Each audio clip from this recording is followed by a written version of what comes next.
Pamirsa, Desa Adat Buleleng setata pagah sejeroning ngemit palemahan.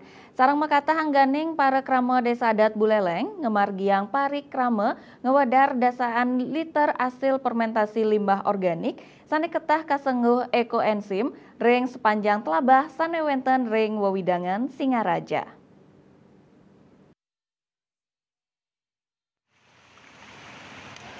Nyarengang makatah angkaning krama ring Desa Adat Buleleng muali ngamargiang parikrama ngewedar utawi nagingin ekoenzim ke sepanjang labah ring kelurahan Paket Agung ring sepanjang Jalan Veteran Singaraja miwah ring wewidangan Jalan Pahlawan Banjar Tegal. Dasan liter ekoenzim kawedar ring telabah inucap sane kapucukin klian Desa Adat Buleleng Nyoman Sutrisna.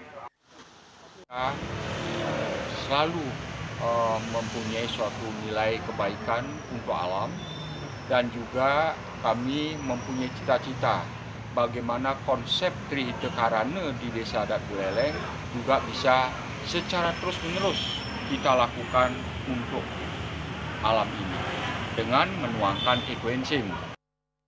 Dani mempengabdi para yuwana para penyuluh basa Bali miwah samian angkaning ring Buleleng stata guyup sajoning ngemit kelestarian palemahan medasar Trihita Karana. Yasri Yuli, Bali TV.